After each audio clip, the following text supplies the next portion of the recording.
In the womb of his wife, Rishikulya, King Bhuma begot a son named Ujjita. From Ujjita's wife, Devakulya, a son named Prastava was born, and Prastava begot a son named Vibhu. Through his wife, Niyushcha. In the womb of his wife, Rati, Vibhu begot a son named Pritusena. Pritusena got a son named Nakta in the womb of his wife, named Akuti.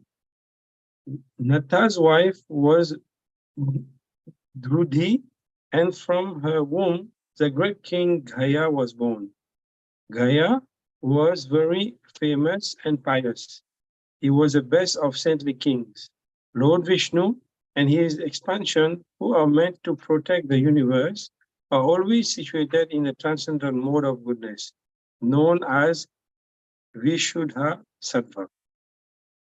Being direct expansion of Lord Vishnu, King Gaya was also situated in the Vishuddha Sattva. Because of this, Maharaj Gaya was fully equipped with transcendental knowledge. Therefore, he was called Mahapurusha. So this chapter is essentially talking about, we'll mostly be talking about the glories of King Gaya, who is one of the descendants in the lineage of Prevarta, and very exalted lineage. We'll see that Prevarta's, three of Prevarta's sons actually later on become Manus themselves. And at least two of his sons are expansions of the Lord, King Gaya. And towards the end of this chapter, they'll talk about King Viraj, also glorified as expansion of the Lord. So while recounting the lineage, and this is just the mood of devotees that now all the kings in the lineage of Prevarta, they were exalted personalities, Rajarishis, very, very pious. But Sukadeva Goswami, himself being a devotee, when he comes across an exalted devotee, he pauses and he cannot help himself but speak a little bit more about them, just because the qualities of the devotees are so attractive, and the devotees love to talk about other devotees. Just like they love to talk about Krishna, they actually enjoy even more talking about Krishna's devotees.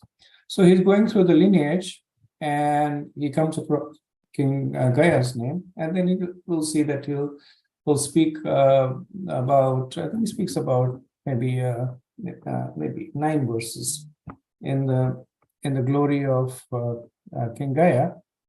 So in this verse, he has glorified 4 qualities of King Gaya.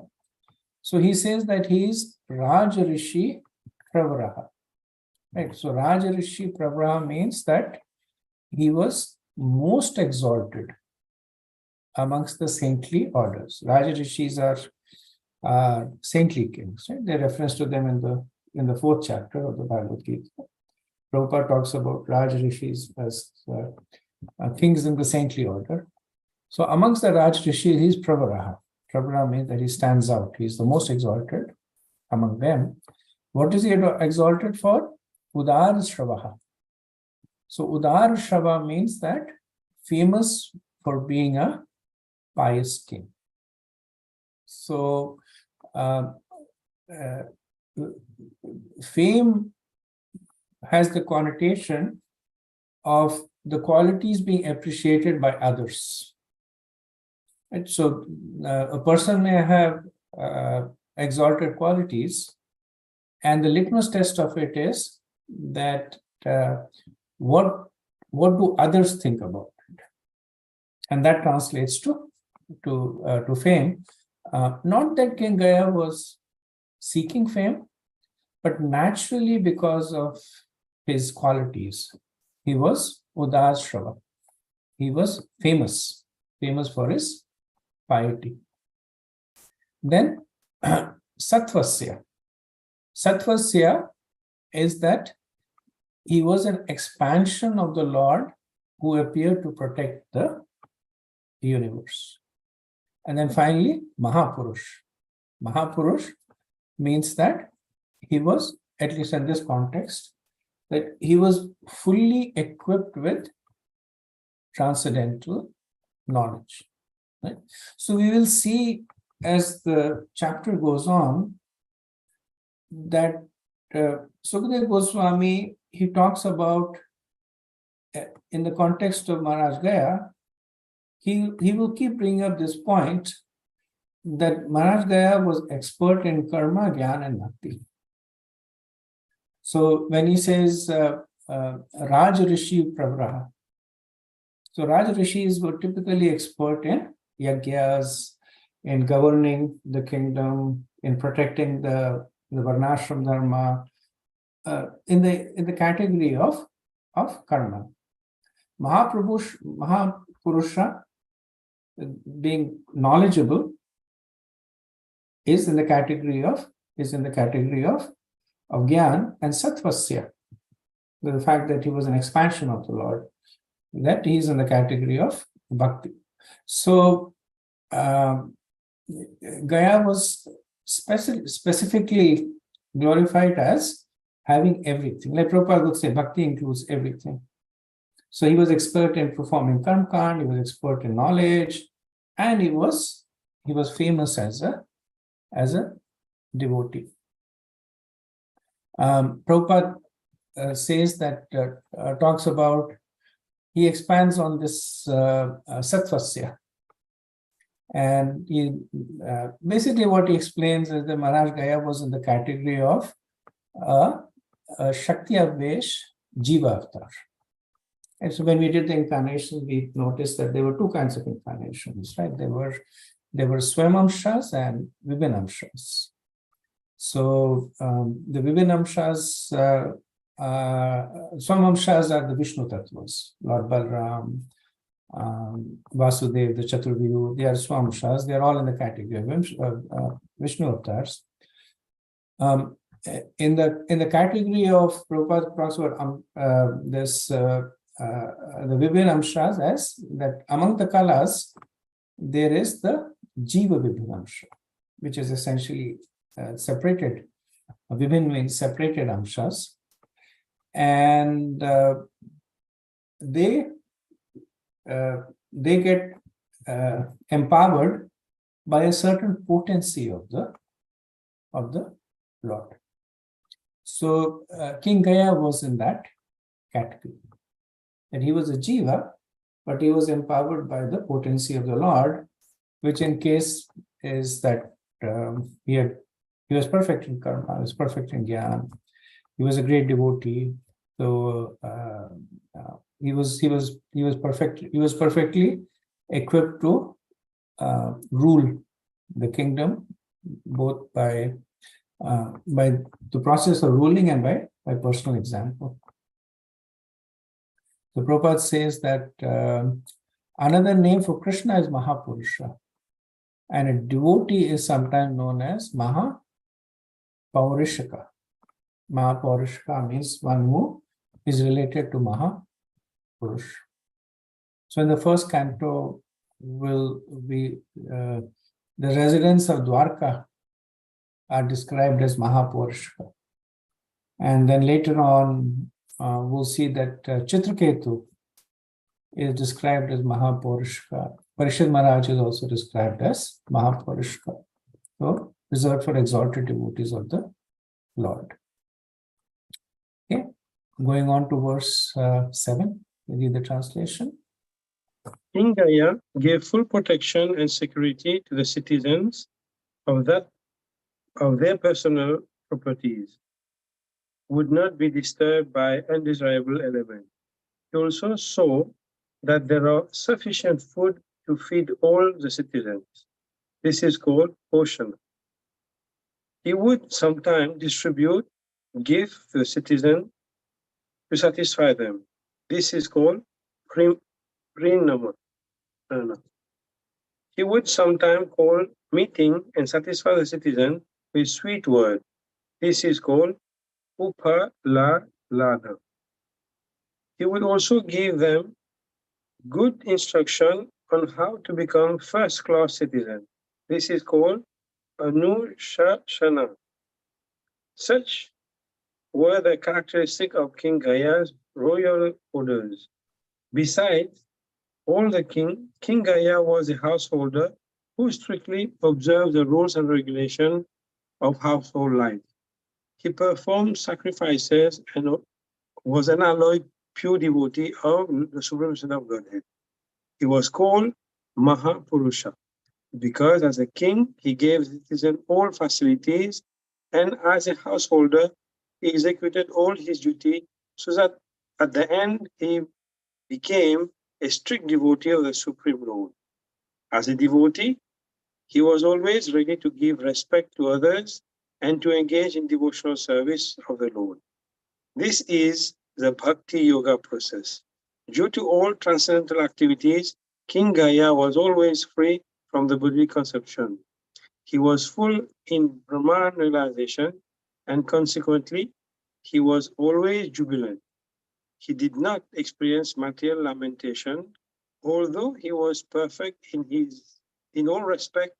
He was not proud, nor was he anxious to rule the kingdom.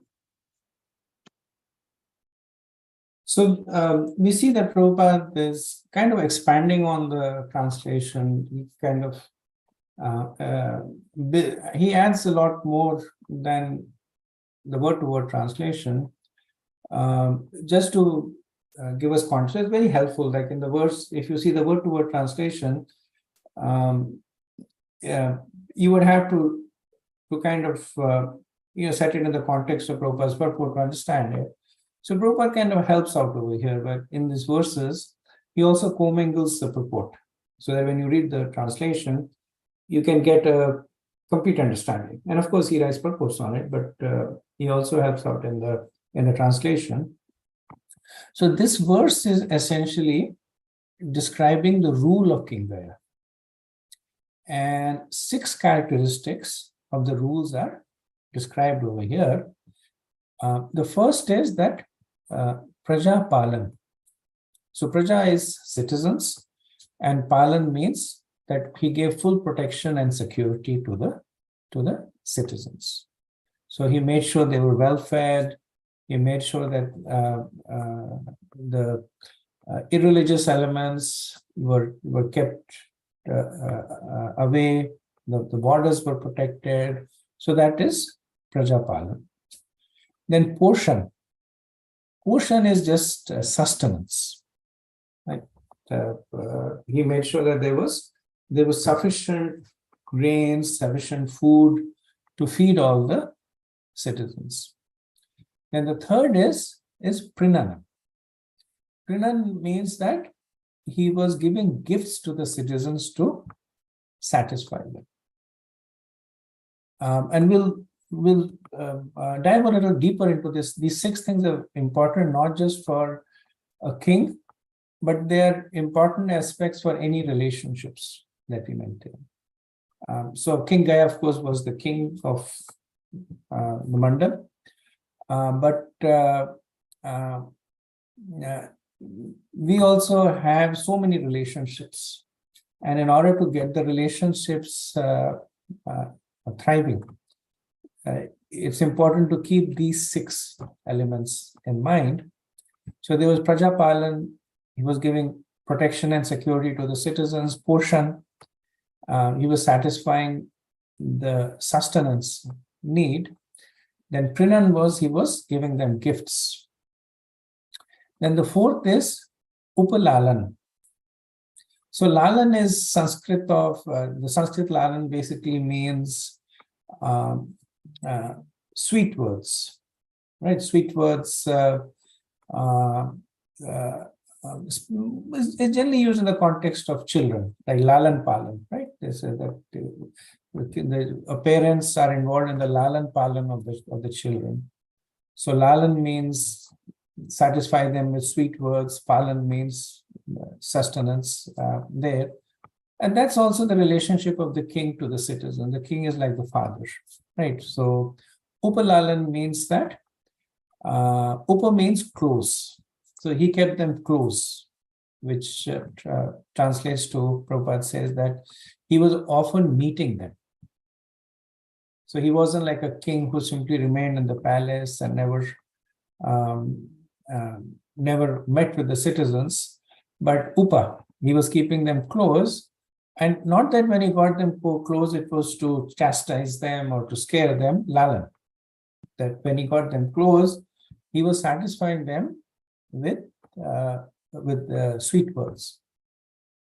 Then anushashan, right? Anu means to follow, and shashan means to rule. So anushashan means to rule following the instructions of the scriptures. So he was himself following the instructions, and anushashan means that he was giving them good instructions to follow also, right? You do this, you do that to become the first-class citizens. And the sixth is ijya. So ijya, as we know, is the literal translation of ijya actually is deity worship. Here it is performing sacrifices as per the Vedas. Right, in Hari Bhakti Vilas, ijya is mentioned as one of the aspects of bhakti, which essentially is deity worship there. So when we look at these 6 things, we can divide them into 4 categories. So the first 2 categories is for maintenance, prajapalan and poshan. That it's just the physical maintenance. How do you maintain a person? By making sure that they are fed, and then making sure that they are safe and secure. So prajapalan and poshan. Then the next 2 is the satisfaction. So prinan, which is distributing gifts to satisfy, and upalanan, which is having personal association and satisfying them with sweet words. Right. So they go to the first 2 are at a so if you look at the koshas, the first 2 are mostly at a material level, at the level of the body. 3rd and 4th is at the level of the mind. Right? Even if the persons are fully protected and fed, then they may still be unhappy. But by these loving interactions, giving gifts and meeting them, speaking sweet words, then they become emotionally also happy. Then the 5th one, anushasana, means that the focus was on improving them through instructions and punishment. So both of them are important. The 2 sides of the coin are along with protection comes punishment. So one might think that if the king wants to be good, then the king will not punish anybody just to get into the good books of everybody. But these things actually backfire. Like if the king keeps turning a blind eye towards the bad elements of the society, then not only will the bad elements flourish, the good elements will also become resentful to the king. That these thieves that are being protected. That's why things are changing now. But in the U.S., at the end of the president's term, they get to issue a presidential pardon, and there are many requests, actually thousands of requests that come into the president at the time for the pardon, and the presidential pardon is absolute. So it basically overrides everything else. Even if the court has found the person guilty or whatever it is, the presidential pardon is absolute. But the presidents are very careful about who to pardon. They try to give it to cases which have very, very strong redeeming qualities. Maybe there has been a miscarriage of justice. Maybe the person has already given more than what they should have in terms of redemption.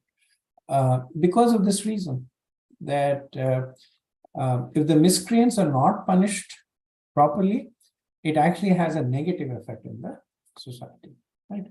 So this instructions and punishments, the Anushasana, is at the next level, right? First is maintaining them, then satisfying them. The third is improving them, and the fourth is Ijya, which is the ultimate benefit. Right? The first three were basically material benefits. Ijya is connecting one to the Supreme Lord. So these six things come in this four category, and as I mentioned, that even when we have relationships with others, in order to have satisfying relationships, then it is important to keep these 4 points in mind. Now, it's not necessary that everybody we have a relationship who depends on us for physical sustenance. Some may, and some may not, right? But if they do, then it's important that you give them you make sure that you maintain them. But after maintaining them, one should not stop at that point, right? It's also important to satisfy them. And the king was satisfying by giving gifts, by meeting them, by speaking sweet words. So Radhanath Swami once talks about he was giving a seminar in a corporation, and he says that it's very difficult to impress a sannyasi, but I am impressed by the corporation. And why? So he says that in a company, if the productivity of the employees can only improve to a certain level by salary. Beyond that, if the leaders begin to appreciate them, motivate them, and encourage them, then productivity increases even more. And so the salary is essentially in the category of palan and poshan, just taking care of the need. That is important. If the salary is not enough, then the employees will be disgruntled. But increasing the salary at some point will give diminishing returns. Right? We saw this in the large corporations like Apple and Google, where they had this interesting concept. The term is a little derogatory, so I will not repeat it over here. But essentially, they had this concept of highly paid employees who were leaving the company. And the reason they were leaving was not because of the money, but essentially because of the non-monetary aspect of it. That they felt that the creative ideas were not being heard. They felt that their input was not being valued. So satisfying the intellectual, the mental requirements, the need to be recognized, the need to have social interaction, that is important. And then the third is creating an environment of constant improvement. And so when we are in a relationship, then the relationship that benefits the other people is a relationship that will thrive. And one can say, then doesn't that become one-sided? No, because everybody can benefit from something. So in a relationship between two people, one person can benefit the other person in one aspect.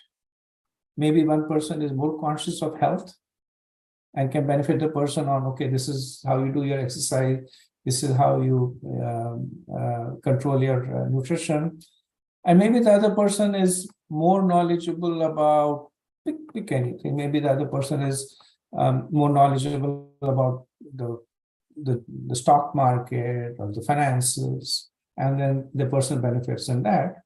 And we see that a lot amongst devotees also. Devotees, they nourish one another. One person may be more accomplished in the scriptures.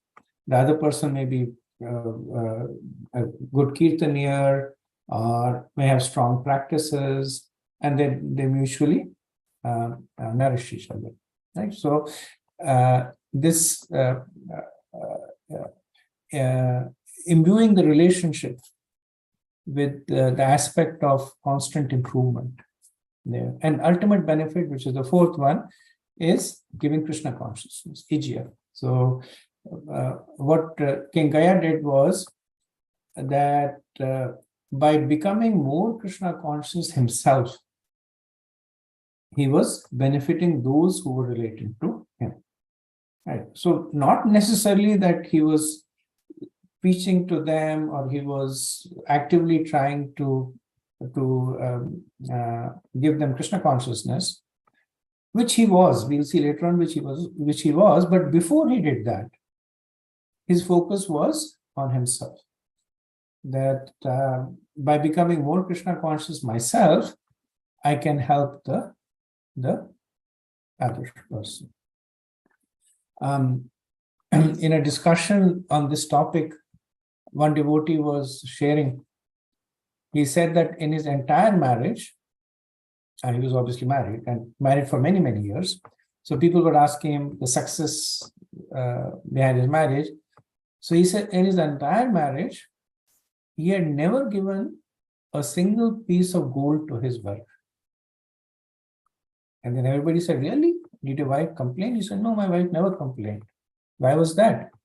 He said, because I was replacing gold with genuine appreciation.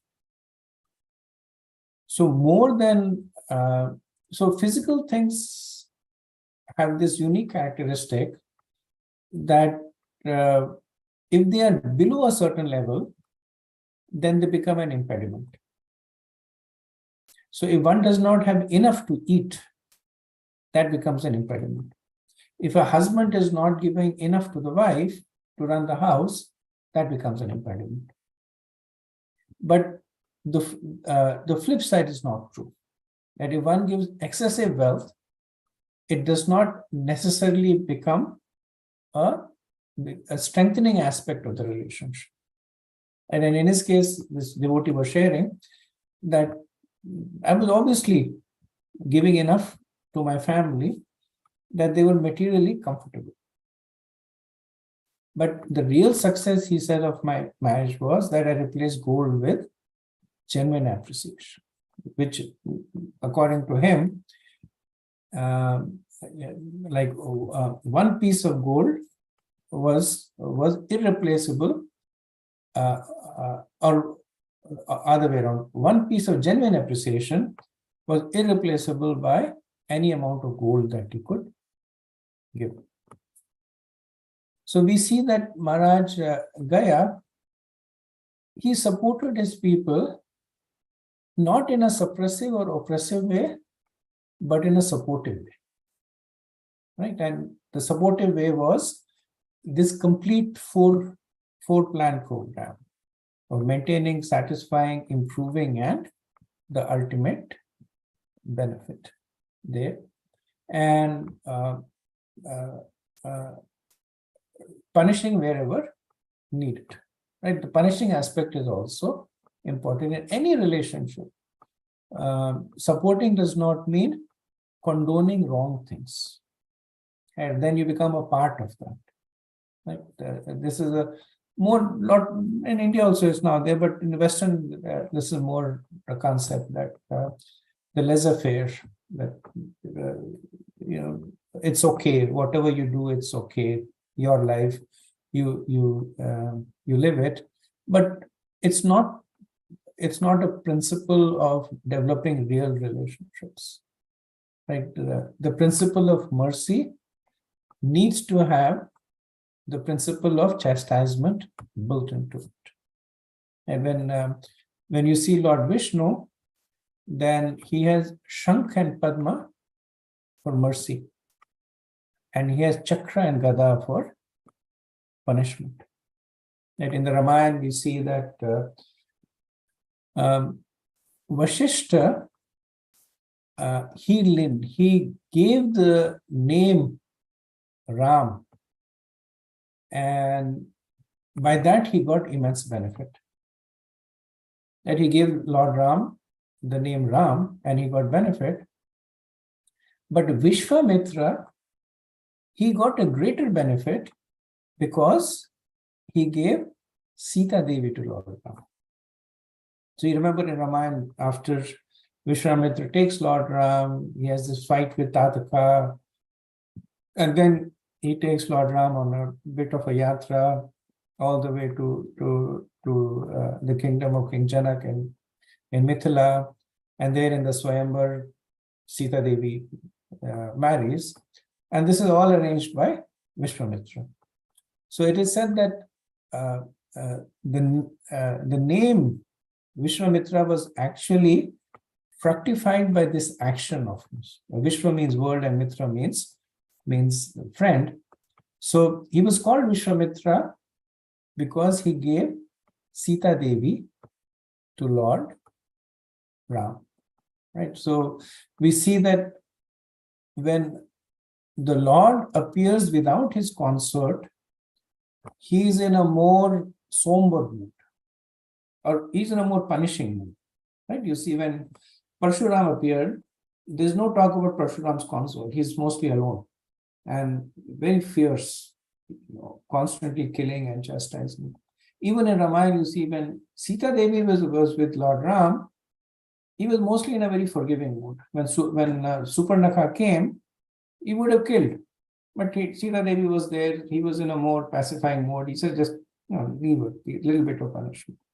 But when Sita Devi was not there, then Lord Ram, he was in a different mood. He annihilated the entire army of Raman with his own anger. Right? So this mood of mercy comes with the concert of the Lord. Now, interestingly, you'll see that in the Western theology, the concept of a God with a concert is abominable. Right? They will. There is no precedence.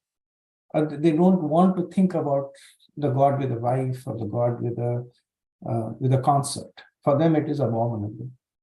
In the Vaishnava theology, and even in the Vedic theology, outside the Vaishnava, without the concert, the Lord is not very attractive. Right? The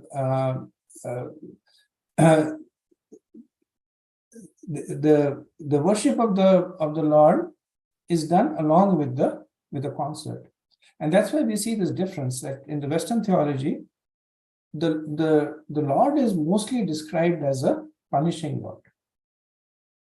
That you either take through the process through him, or you're condemned to eternal hell. Right? The Lord is described as one who is ready to, if you do not follow his diktat, then ready to punish. Right? But in the Vaishnava theology, the Lord is described as a forgiving Lord. You see in the Bhagavad Gita, even though Krishna says that Ma Mekam Sharanam, like he often makes this point, that surrender exclusively to me. But even those who do not surrender, he says that Chatuvida Bhajante Ma, says all of these are pious. And even when he says that those who are worshippers of demigods, he says Alpamedesha, right? They have limited intelligence. But he does not condemn them. Does not say that I will send you to everlasting hell. Right? That's the relationship of the Lord. That's the interaction of the Lord along with this potency. So this is an expansion on this whole concept of Anushasan and Ijya. Anushasan means giving good instructions along with punishment, and Ijya means that working to give the the ultimate benefit. When in Ramayana again, when Hanuman was burning Lanka, then Hanuman said that it is justified for me to burn Lanka because I am actually trying to give the entire world mercy by reuniting the Lord with his mercy. Because what Raman had done was he had taken the mercy potency of the Lord and locked her in Lanka. So his job was only to see, like he was sent for recon, just to see Sita Devi and report back that she is indeed in Lanka, but he burns Lanka. And they're like, aren't you going a little overboard?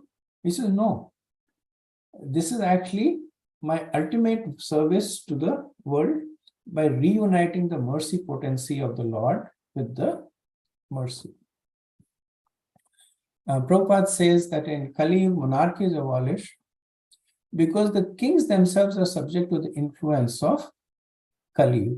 Right? And then he relates a slightly humorous incident from Ramayana. He says that when Vibhishan became friends with Lord Ramchandra, then at that time he was under a lot of suspicion, not by Lord Ram, but by Sugriv and by Hanuman, that he may be an agent of Ravan. So in order to kind of redeem himself, he promises this to Lord Ram. He says that I'm extending my friendship to you. If by any chance I break this vow of friendship with you, then may I be born as a Brahman or a king in Kali Yuga. So this was a curse that he was inflicting on himself. That if I do not follow through my vows of friendship, then I curse myself to be born as a Brahman or a king in a Kali Yuga. Prabhupada says, why? Because both the Brahmanas and the kings are in a wretched condition. Actually, there are no kings or Brahmanas, and due to their absence, the whole world is in a chaotic condition and is always in distress. Compared to present standards, Maharaj Gaya was a true representative of the Lord and therefore known as the Mahapurush. So we see that King Gaya, he played the role of a king, he played the role of a householder, and he played the role of a devotee perfectly. And all these qualities can only be there when one is situated in the service of the Lord. Okay, verse 8. My dear King Parikshit, those who are learned scholar in the stories of the Puranas eulogize and glorify King Gaya with the following verses. So Prabhupada says that he kind of sets the setting of why are the scriptures replete with examples of pious kings, so that the kings of a later time can take instructions by their words and by their conduct. Prabhupada gives the example of Yudhishthira Maharaj, Prithu Maharaj. So they were perfectly ruling their kingdom, and the later on kings can also take lessons from them. So presently the governments are levying taxes without improving the citizens in any cultural, religious, social, or political ways. According to the Vedas, this is not recommended. Okay. Let's go on to verse 9. The great King Gaya used to perform all kinds of Vedic ritual. He was highly intelligent and expert in studying all the Vedic literatures. He maintained the religious principles and possessed all kinds of opulence. He was a leader among gentlemen and a servant of the devotees. He was a totally qualified planetary expansion of the Supreme Presence of Godhead. Therefore, who could equal him in the performance of gigantic ritualistic ceremonies? So these verses are essentially summarizing the qualities of King Gaya in different ways. Right. So here we see that he's glorified as that he performed all kinds of Vedic rituals. So he was an expert in karma. Right? Then it is described that he was highly intelligent and expert in studying all the Vedic literatures. So this is the characteristic of Gyan. Then he maintained the religious principles and possessed all kinds of opulences. This is the characteristic of a devotee. Right? So we see that he is characterized as being the foremost in karma, Gyan, and Bhakti. Right? And not only was he perfect in himself, but he also wanted to give this protection to others. So it's glorified as he was a protector of the performance of one's duty. So how was he protecting them? By making sure that they followed the Varnashram Dharma.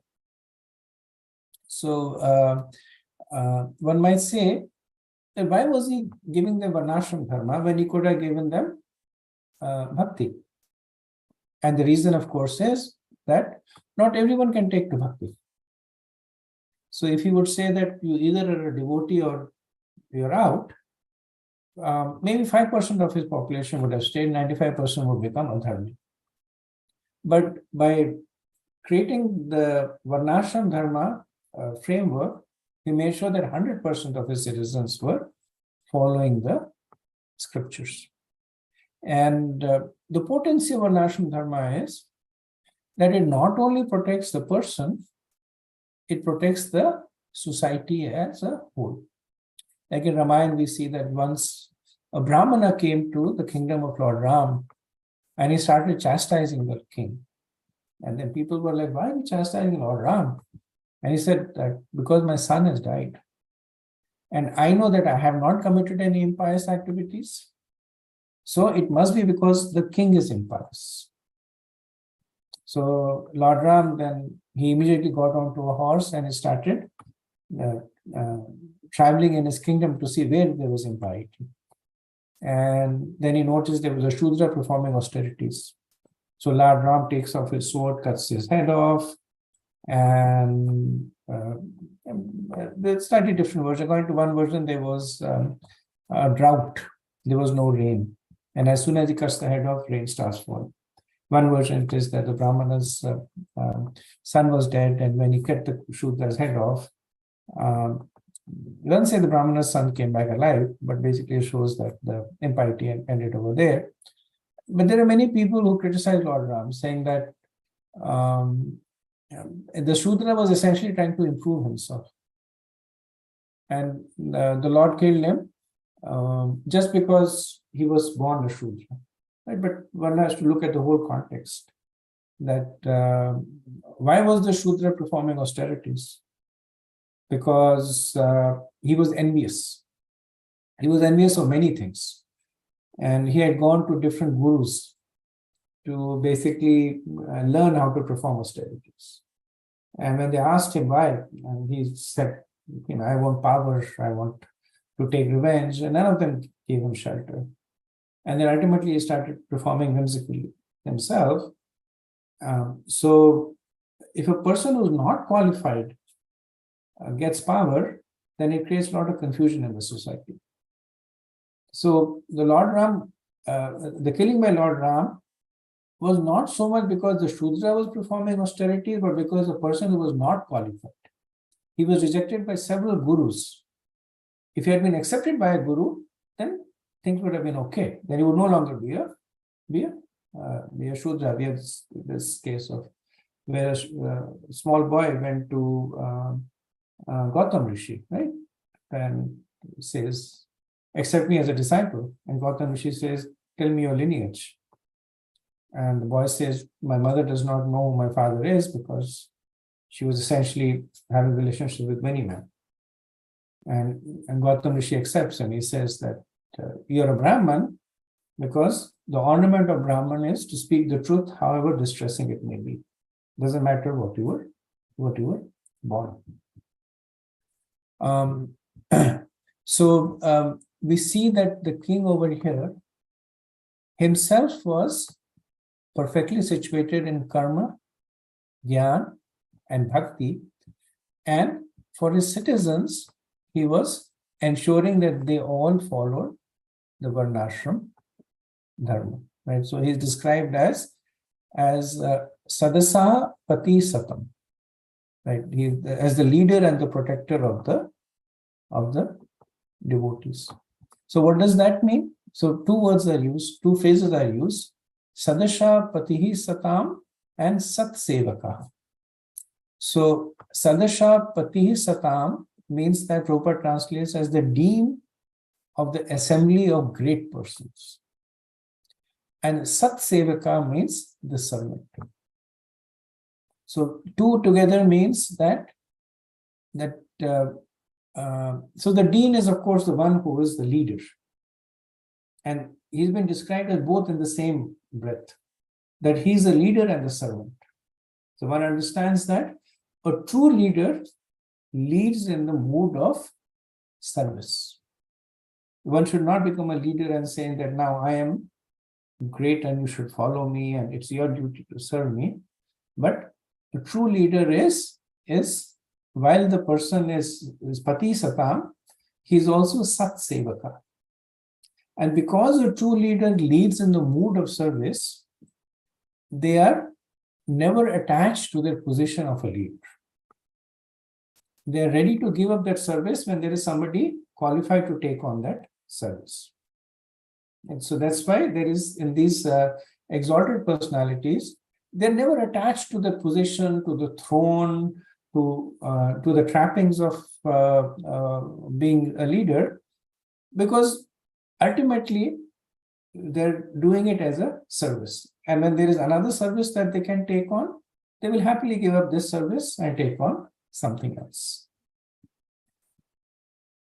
Okay, moving on to verse 10. All the chaste and honest daughters of Maharaj Daksha, such as Shraddha, Maitri, and Bhaya, whose blessings were always effective, bathed Maharaj Gaya with sanctified water. Indeed, they were very satisfied with Maharaj Gaya. The planet Earth personified came as a cow, and as though she was her calf. She delivered milk profusely when she saw all the good qualities of Maharaj Gaya. In other words, Maharaj Gaya was able to derive all benefits from the earth and thus satisfy the desires of his citizens. However, he personally had no desire. So this verse, again, there is an external and internal understanding. The external understanding is that attracted by the good qualities of the king, various great personalities, like the daughters of Maharaj Daksha, such as Shraddha, Maitri, and Daya, Mother Earth, they gave abundantly to him, even though he did not desire. They gave to him. We see that this verse is also glorifying the position of women. And so even though women are physically weak, but it is said that as physically weak they are, that much stronger is their benedictions. So a benediction by a woman carries a lot of potency. And in a way, it is compensating for their physical weakness. Then the women are a lot more compassionate also. They are much more generous with their blessings. They are much more easier to please. And this is especially true when the women themselves are chaste and followers of the Vedic principle. Now, the opposite is also true, that the curse of a chaste woman is very potent. So we know that two of the greatest wars were fought because of the curse of a woman. Mahabharat, because of the anger of Draupadi, the curse of Draupadi, it was one of the main catalysts. There were many reasons, but one of the main catalysts was the anger of Draupadi when she was disrobed in the Rajsabha, in the amongst by the order of Duryodhan. Similarly, Ramayana, by the anger of Sita Devi, when Ravan was trying to convince Sita Devi to become his consort, she says, you're already a dead person. And Valmiki comments that Hanuman did not burn Lanka. It was the anger of Sita Devi that burned Lanka. And Lord Ram did not kill Ravan and his mighty army. It was the distress of Sita Devi that does that. Right? We see that at the end of Mahabharata, Gandhari cursed Krishna, saying that just like my 100 sons have died, my Vamsha has been destroyed, so will it be for you. And by the curse of Gandhari, we see that the whole Vamsha, with the exception of few personalities of Krishna, was destroyed. And this we're talking about Krishna, the personality of Godhead. Then we see Anasuya. In Anasuya, she stopped the sun from moving. And at another time,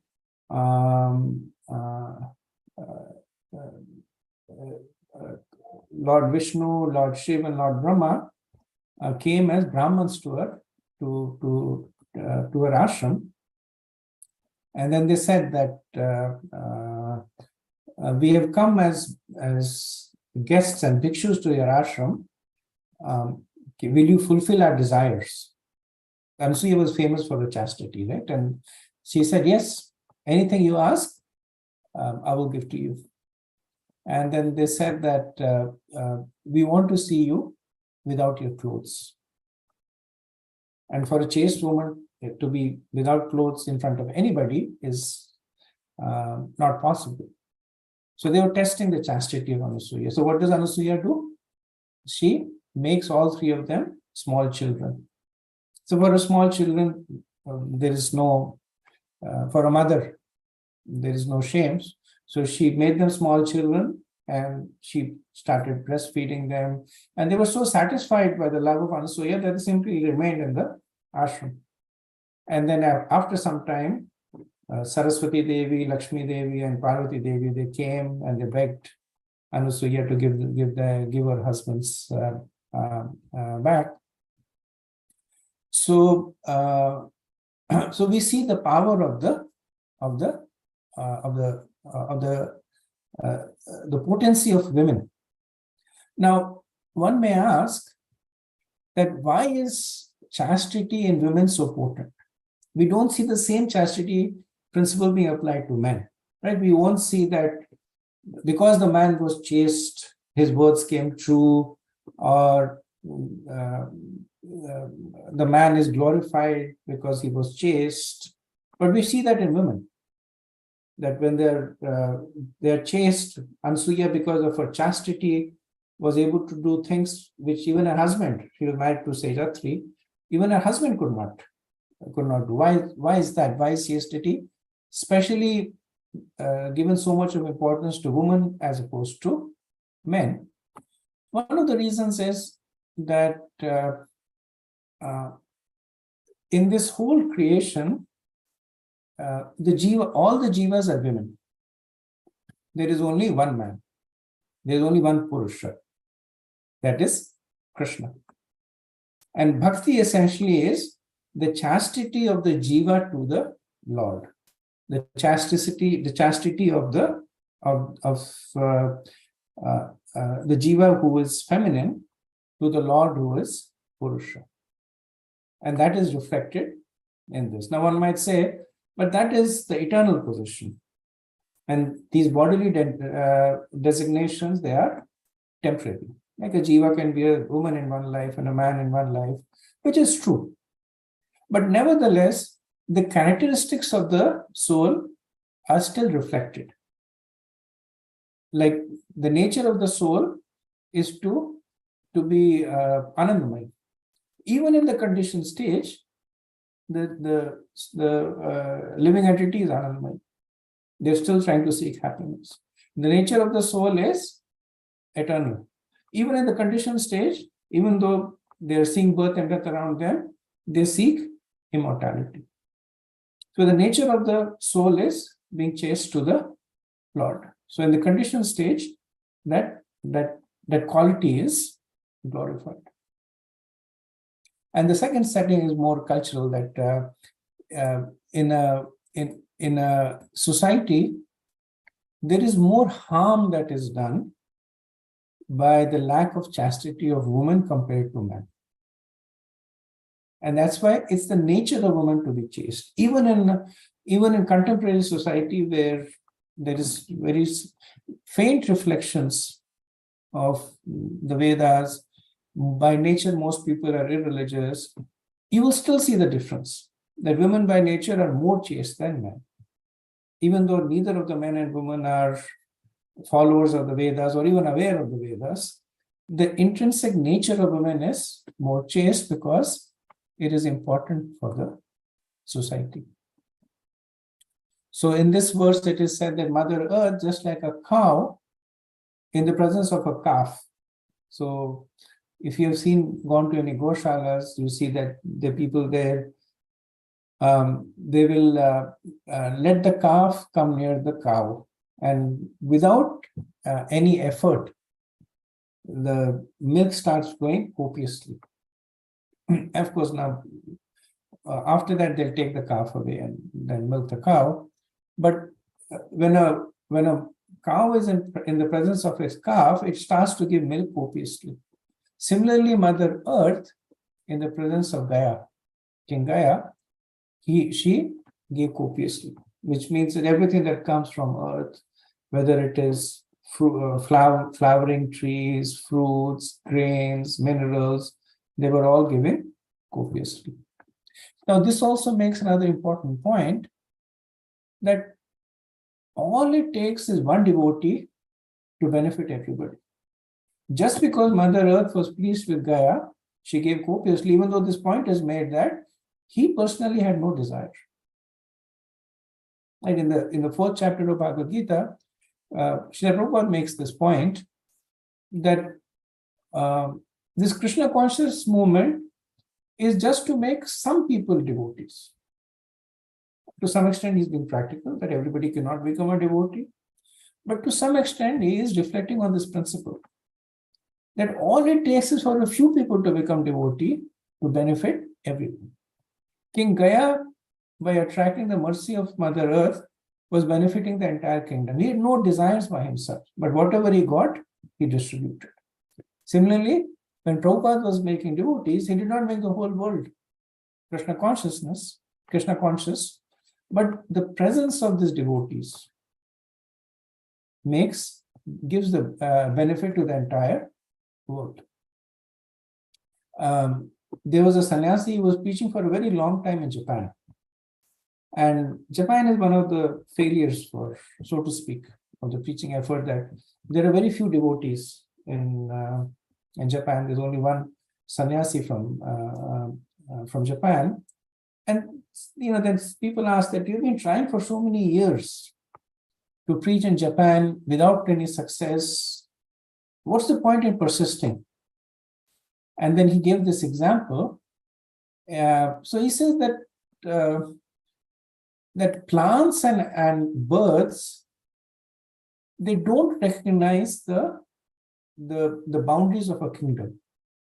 Like, it's not that a bird will say, now I'm in Japan, so I'll stay in Japan. I cannot go to Korea or to that. Similarly, plants, they will distribute their seeds everywhere. So he says, similarly, devotional activities, devotional piety, it is not limited to the place where it is done. So the point he's saying is that I may be preaching in Japan and I don't see success in Japan, But that does not mean that my activities are not successful. That does not mean that whatever I'm doing here in Japan is not benefiting America or Korea or Russia.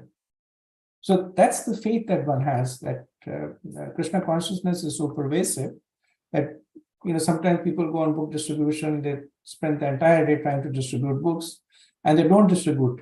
They're not able to distribute any book. And that is a success in itself also, because who knows what effect that activity had. In the first canto of the Bhagavatam, when Parishit Maharaj was sitting to fast on the banks of the river Ganges, he sees that all these great personalities come. Vyasadeva, Narad Muni, Saptarishis, and he's completely amazed. He's like, who am I? I'm just like this king who has offended a rishi. And in order to keep me company, these Brahma rishis and pure devotees, they have come. So how does he rationalize it? He says that the only reason you all have come here is because of the piety of my forefathers. Right? That same concept, that maybe the piety of the forefathers did not bear fruit, or maybe it did bear fruit, but it continues to bear fruit time after time. So what was done by the Pandavas, or what was done before them by my other ancestors, that is bearing fruit in giving me the association of such exalted devotees. Similarly, Prithu Maharaj, when the four Kumaras come, he says, what piety could I have possibly done to have as this was after Prithu Maharaj had already got darshan of Lord Vishnu, and Lord Vishnu had said that the four Kumaras will come, but still he has so much of gratitude. He says, there's nothing that I could have done.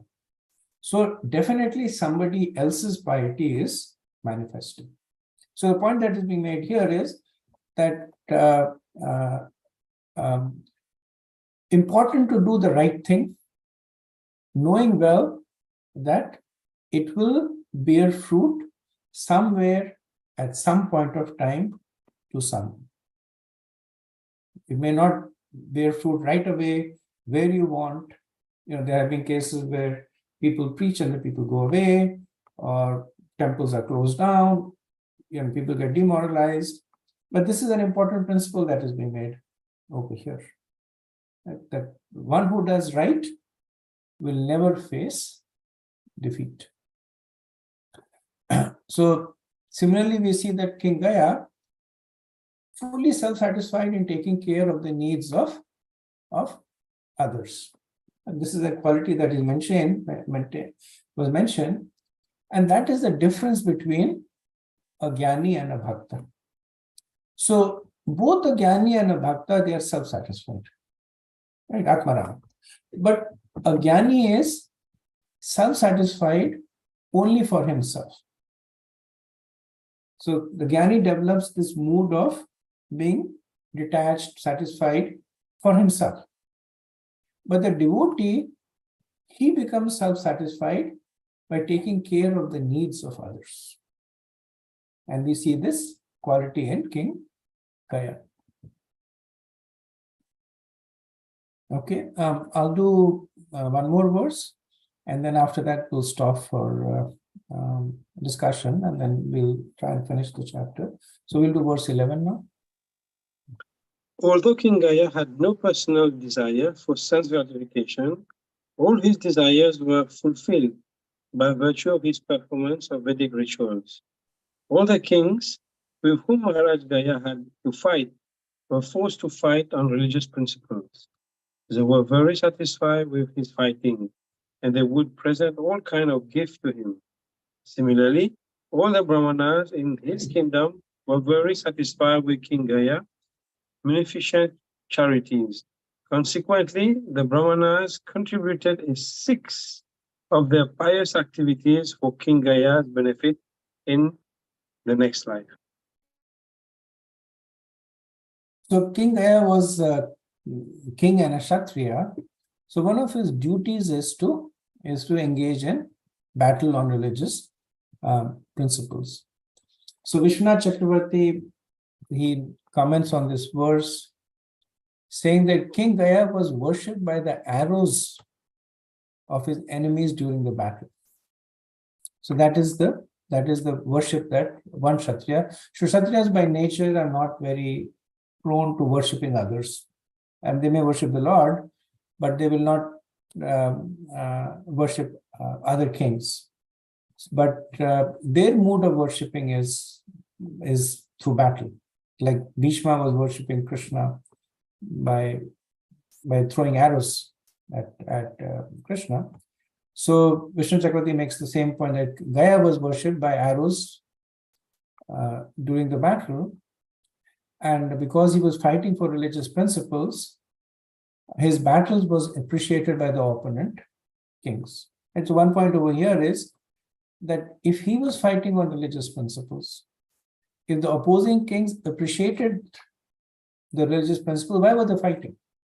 And if I say that I'm fighting on the principle of protecting women, and the other king says, yes, it's a good idea to protect women, then what's the need for the battle?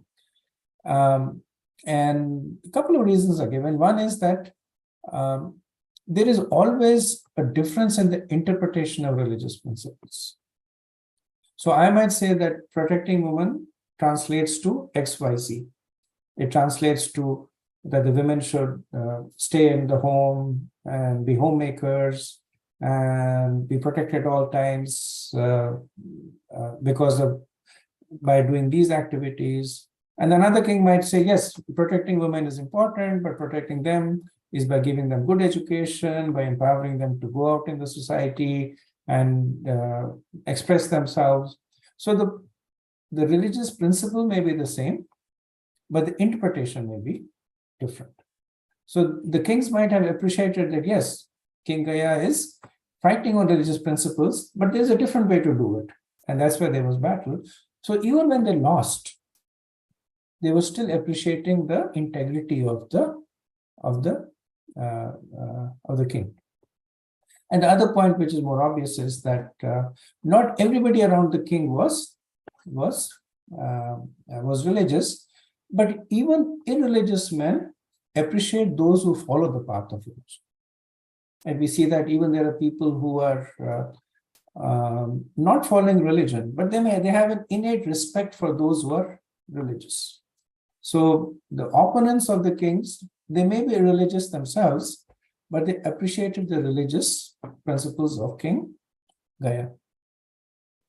Srila Prabhupada kind of expands on this, saying that how did he protect?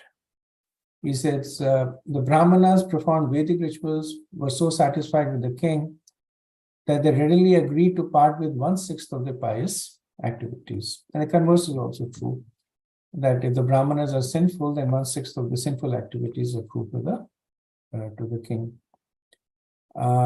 Then the king satisfied the Kshatriyas by fighting, he satisfied the Brahmana by charity, he satisfied the Vaishyas by kind words and affectionate dealings, and the Shudras were satisfied by charity and food.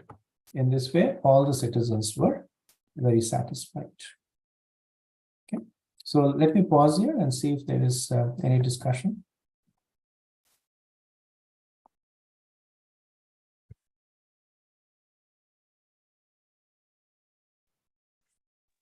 Hare Krishna, Prabhu. There's a place called Gaya, no, where Lord Buddha appeared. Does it have any relationship with that name? With King Gaya? Not that I know of. Not that I know. Thank you. Hare Krishna, Prabhuji. Prabhuji, there was another Gaya I heard, Prabhuji, in childhood. There was something called Gayopakyanam. There was a king named Gaya. He was traveling in his aerial plane and he spitted. And at that time, Krishna was doing some Sanjavandanam. And I think it fell in his hand and Krishna vowed to kill him and he took shelter of Arjun. and then there was a battle between Krishna and Arjun. I can't tell the source of it because I heard it and later I saw it like a old movie. So I can't tell the source of it, but I heard anything on that. This guy, he appeared in a different Manvantara compared to Krishna. Krishna appeared in the 7th Manvantara. And this guy, he appears in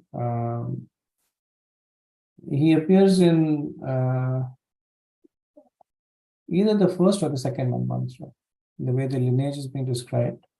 I think this is still in the first Manvantara that he appears. So maybe the names are the same, but definitely different personalities. Sure. And Prabhuji, one question, Prabhuji.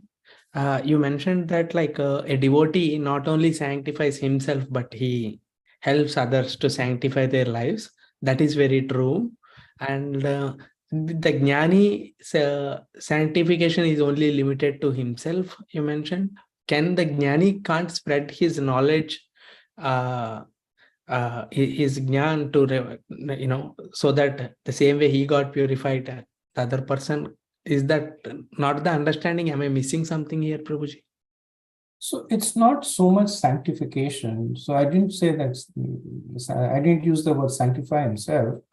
I said self-satisfied. Yeah, I could. The Jnanis are generally self-satisfied by themselves. And the devotees, they attempt to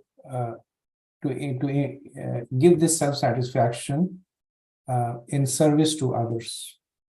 Right? So they try to make others also self-satisfied, and their own self-satisfaction is linked to the service to the others. So there's a difference in the genesis of that, the Atmaram, right? Sukdev Goswami is described as Atmaram. So earlier on, he was Atmaram because he was a Jnani. Sure. So he was fully satisfied with himself. Later on, he became an Atmaram because he was a devotee. And his satisfaction came through making others coming close to Krishna. That was the difference in the mood. Yes, Prabhuji. Yeah. Okay. Hare Krishna, Prabhu. Nice class, nice, lot of wonderful things, especially about the leaders. How you related the King Gaya's qualities, how useful it is for the current leadership also, like within our ISKCON or within country or anywhere you take. It's so many wonderful things to remember, especially for leaders in ISKCON, how they should be situated in the sense that how they should conduct themselves in such a way that they are not very imposing and very what to say,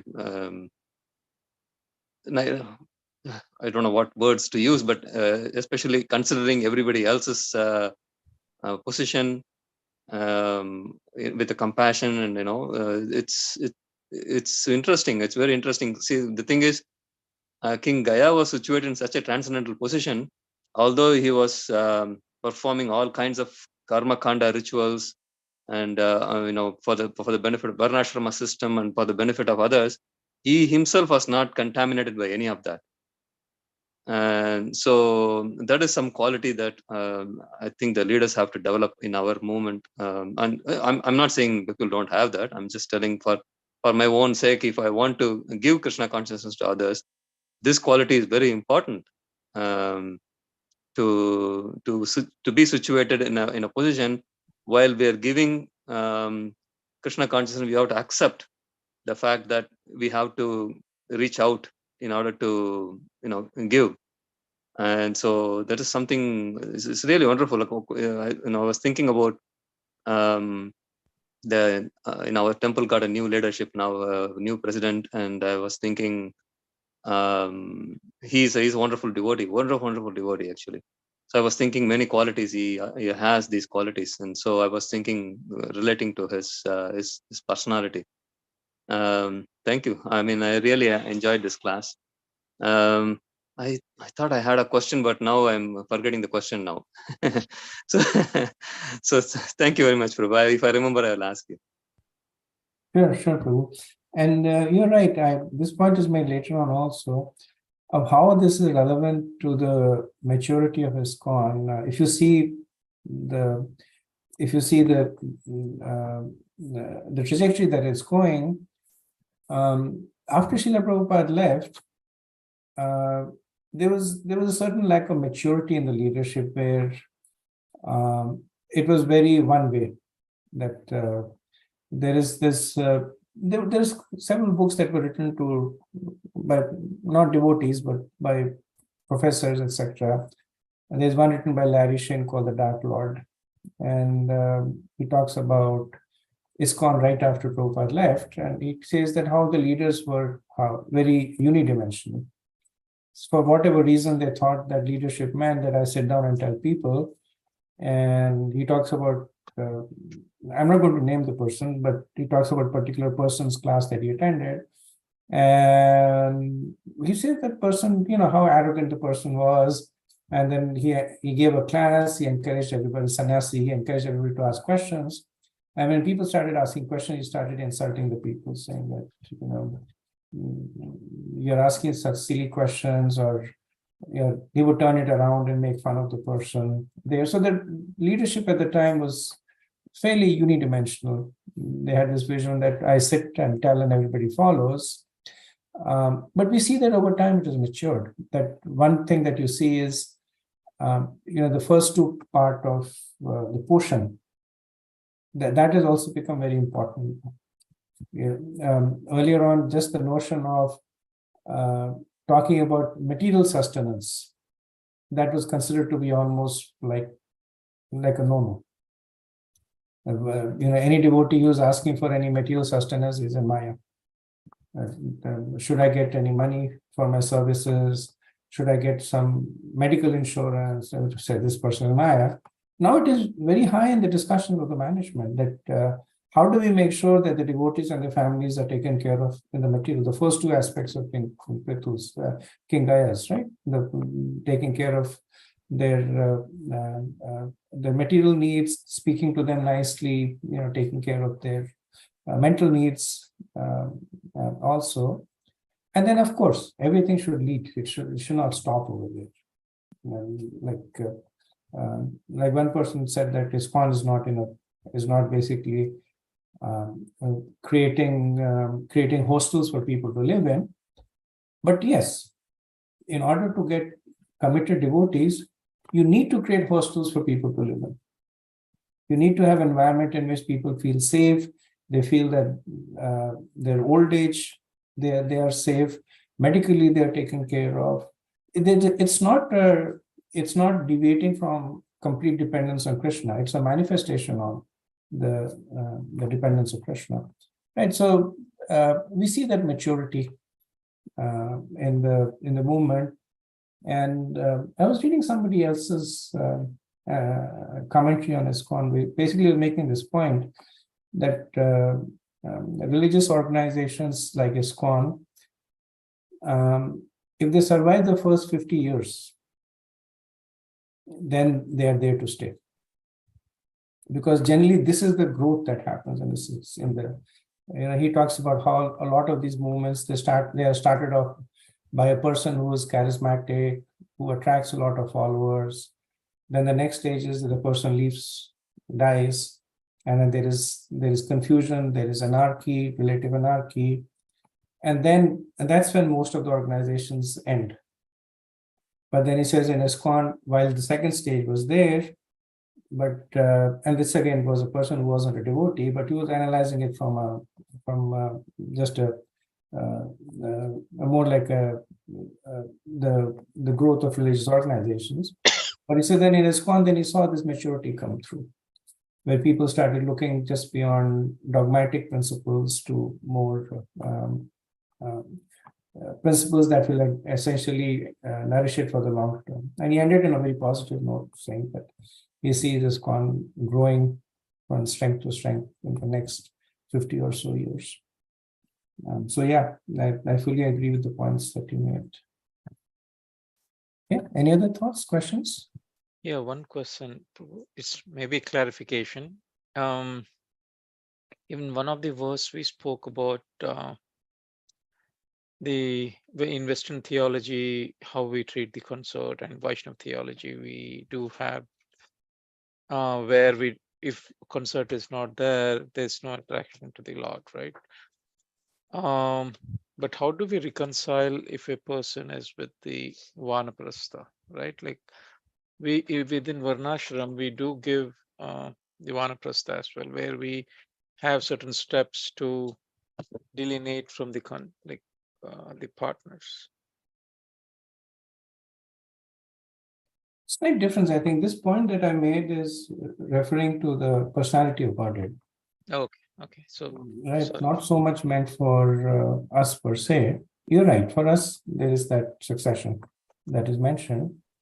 But the point I was making is that in Western theology, the notion of Godhead, they consider it abominable to consider that, because when you talk about consort with God, then you also have to accept the fact that there are conjugal dealings, right? And they find that abominable. So rather than delve deeper into it, they set it aside, saying, let's not talk about it. Let's just not worry about it. In Vaishnava theology, it is fully embraced. Not only is it embraced, it is accentuated.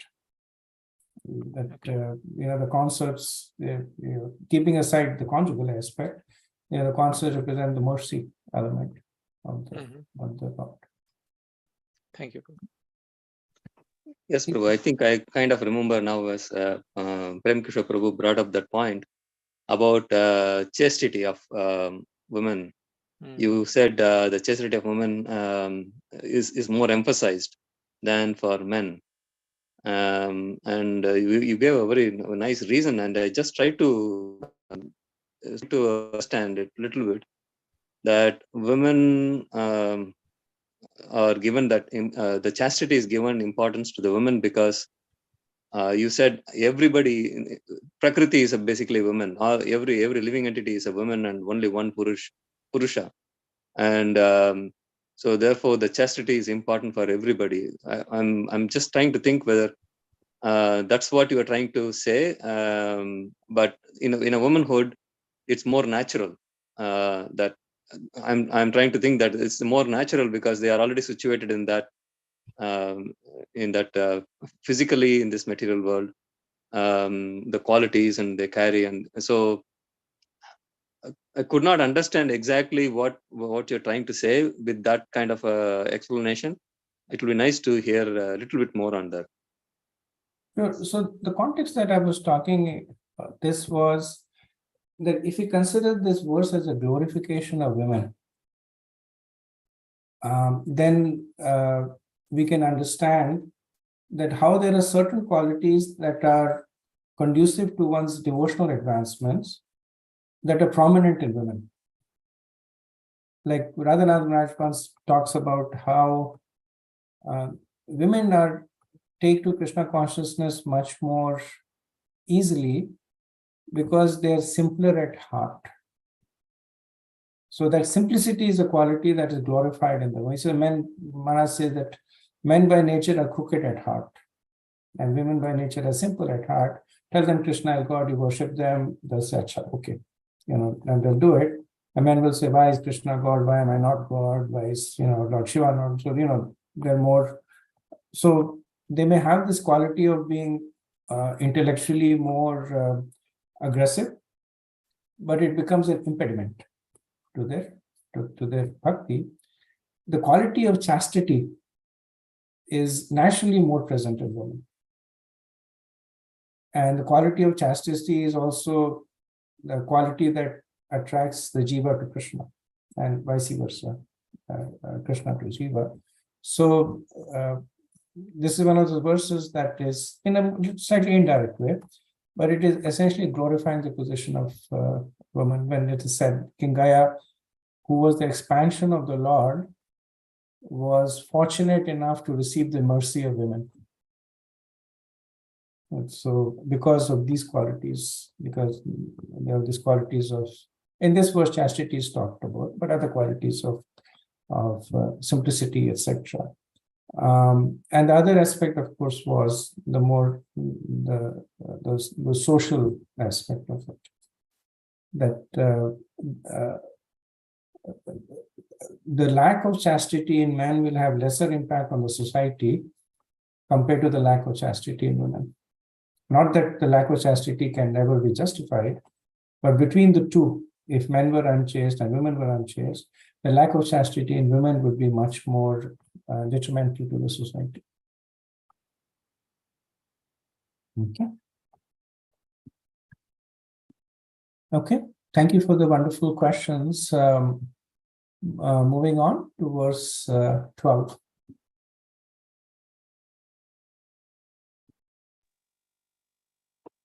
In Maharaj Gaya sacrifices, there was a great supply of intoxicant known as soma. King Indra used to come and become intoxicated by drinking large quantities of somaras. Also, the Supreme Person of Godhead, Lord Vishnu, the Yagna Purusha, also came and personally accepted the sacrifices offered unto him with pure and firm devotion in the sacrificial arena. So this verse and the next verse makes this point of how by satisfying the Lord, everybody becomes satisfied.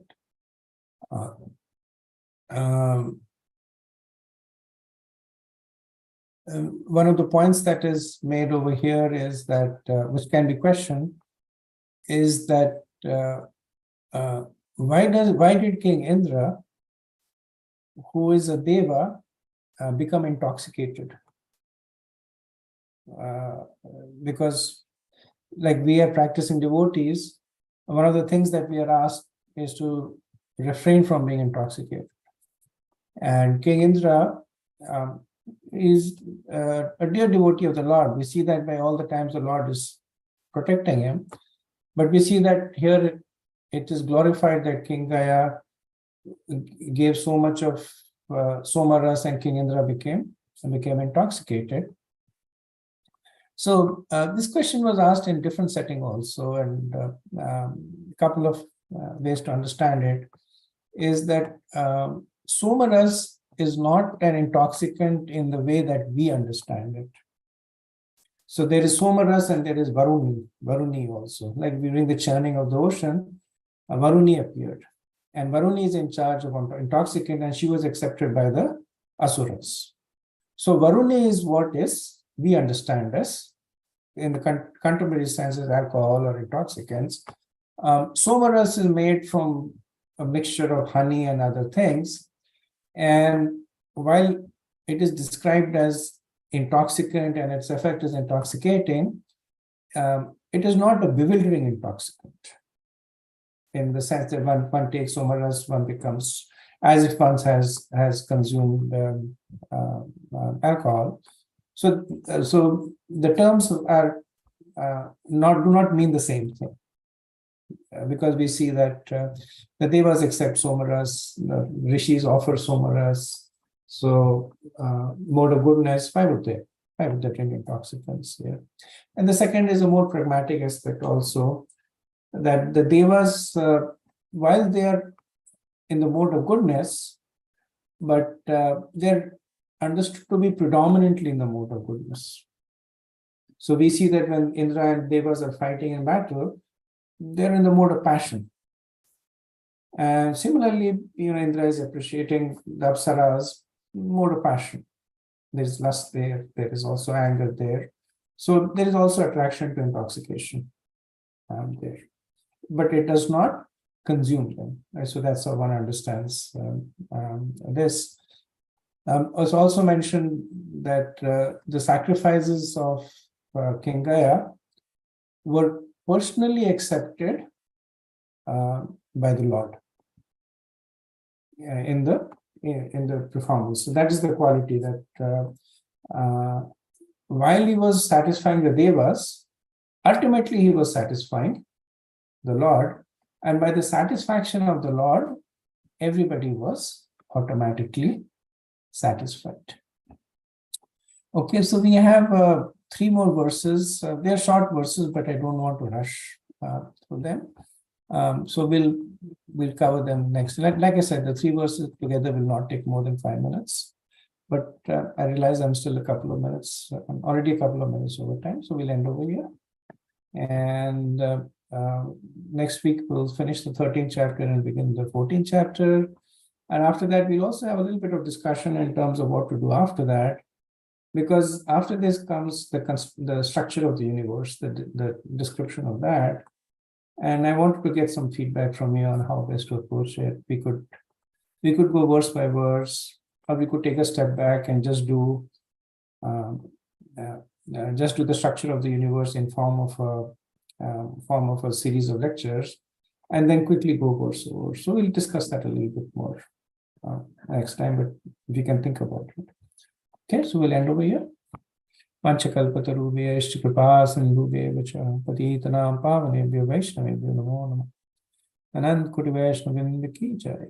Srila Prabhupada ki jai. By God, Hare Krishna. Thank you very much.